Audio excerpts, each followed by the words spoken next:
Welcome to Leka Eto Speak YouTube channel. Thanks for watching. Please don't forget to subscribe. Lovers all over the world, ọ̀rọ̀ Ayo Fayose àti màmá ẹ̀ àti àwọn àbúrò ẹ̀ ni a mú wá. Gẹ́gẹ́ bí ẹ ti mọ̀ wípé gbogbo tó bá ń ṣẹlẹ̀ throughout the world ni àwa la máa ń gbé sí etí gbọ̀nyín. So ẹ farabalẹ̀ kẹ́ gbọ́ nǹkan tí ìyá Fayose, Ayo Fayose, former governor of Ekiti State, tí ó sọ nípa ẹ̀ àti àwọn àbúrò ẹ̀ àti àwọn ẹ̀gbọ́n ẹ̀, because kí Ọlọ́run ṣàánú, kọ́lọ́mọ ti orí ìyà, kọ́lọ́mọ dá ẹ̀mí wa sí abiyamọ kú ọ̀rọ̀ ọmọ.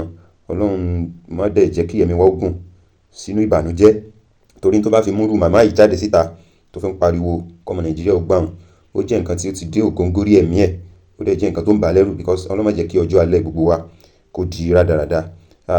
Àbúrò Fayose ló kọ́kọ́ jáde síta, bó tilẹ̀ jẹ́ pé ó ti máa ń jáde síta tẹ́lẹ̀ tó máa ń sọ̀rọ̀, because àárín òun àti ẹ̀gbọ́n ẹ̀ kò gún, ó máa ń sọ̀rọ̀ pé ẹ̀gbọ́n lágídí. Ó kí ẹ̀gbọ́n ẹ̀ fún ọjọ́ ìbí, ó dẹ̀ sọ òkú ọ̀rọ̀, àwọn ọ̀rọ̀ tó wúwo ló sọ síta. So lẹ́yìn after gbà yẹn la tún wá ń gbà wuyewuye pé ọmọ Fayose pé ó ń sọ wípé òun máa na ìyá Fayose, pé òun máa lè jáde síta. Ibẹ̀ ni àwọn tí wọ́n jẹ́ ọmọ ìyá fún Ayo Fayose náà ti wá dìde pé irú kí leléyìí, ṣé kò gbọ́rọ̀ tí ó ń wí sí màmá àwọn ni, wípé Ọlọ́run ló tiẹ̀ ní wípé kó má jẹ́ pé Fayose nìkan lọ́lọ́run gbé ọwọ́ ẹ̀ sókè láàrin àwọn. So ó jẹ́ ọ̀rọ̀ tí ó dẹ́rù bàyàn, ló fi wá jẹ́ kí màmá Ayo Fayose náà jáde síta láti sọ̀rọ̀ wípé kọ́mọ Nàìjíríà ó gbà wọn. So ẹ jẹ́ ká gbọ́ ọ̀rọ̀ tí Ayo Fayose sọ, ká gbọ́ àṣírí ọ̀rọ̀, ká gbọ́ nǹkan tó ṣẹlẹ̀, because ìyá tó pẹ́rẹ́pẹ́rẹ́. Birthday message to my brother Ayodele Peter Fayose. Happy 65th birthday. May God bless your new age. I pray as you enter this new age, the spirit of selfishness in you will disappear and you can be a good man and turn a new leaf. You betrayed everybody that have been there for you.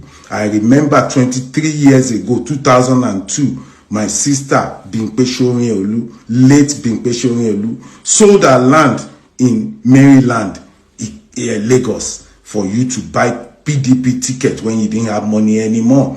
3 million naira. She sold her land to give you the 3 million to go and pay PDP to get the ticket. Everybody that helped you in life to be where you are today, you betrayed everybody. You had your birthday yesterday. None of your siblings from your mother's side, none of them were there, including your mother, because they didn't even invite your mother. They believe your mother is a pain in the ass. Ayodele Fayose, you forget so soon. Everybody, including the political party that helped you in life, that gave you tickets twice to be governor, you betrayed the party. All your PDP political family in Ekiti, you betrayed everybody. You betrayed your siblings. You betrayed your mother. You betrayed even our late sisters.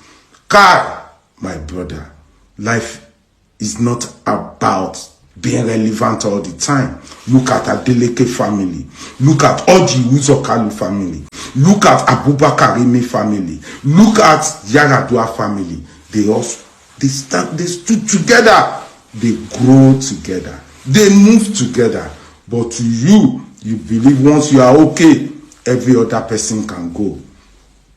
Even late Buruji Kashamu, that gave you close to 2 billion for your second term election, you betrayed the guy immediately you got to power. Even Atoeze, that gave you about $3 million for your election, you have not been there to say thank you. My brother, selfishness is a sin. As you have turned 65, I hope and believe you will.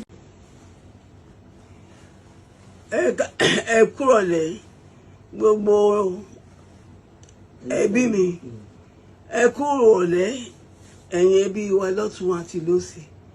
Ẹ kú ìrọ̀lẹ́, ẹ̀yin ọmọ Nàìjíríà rere tó ń gbọ́ mi. Ẹ kú ìrọ̀lẹ́, ẹ̀yin ikọ̀ àti ìrìjú gbogbo. Èmi ni Olúfúnkẹ́ Victoria Fayose, Olúwa yóò ṣe.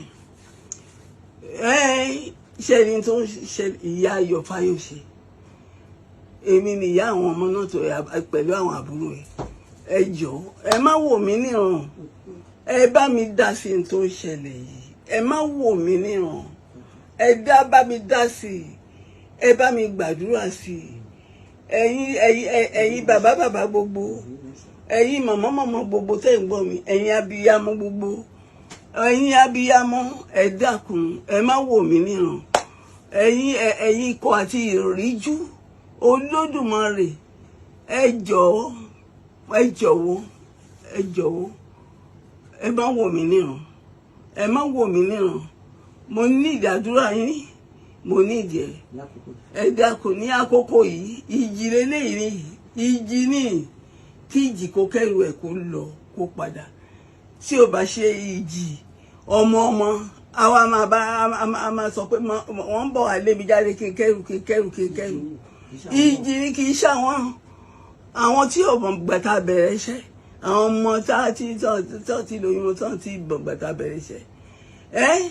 Ìjì nìyí bí kó tó di pé ẹ̀gbọ́n wọn bẹ̀rẹ̀ sí dáhùn sí, ẹ jọ̀wọ́ mo bẹ̀ yín o, Ọlọ́run á ràn yín lọ́wọ́, Ọlọ́run á tì yín lẹ́yìn, ẹni jìyà lórí ọmọ ká tó wá máa jìyà lọ́wọ́ ọmọ, ayé yìí ò ní bàjẹ́. Ẹ̀yin abiyamọ, ẹrù tí abiyamọ kì í tú wọn ní gbéyàlé wa, lópin ọdún ayọ̀ la máa fi ṣe, ọdún tá à ń wò yìí ayọ̀ la máa fi wọbẹ̀, ayọ̀ la máa fi ṣe.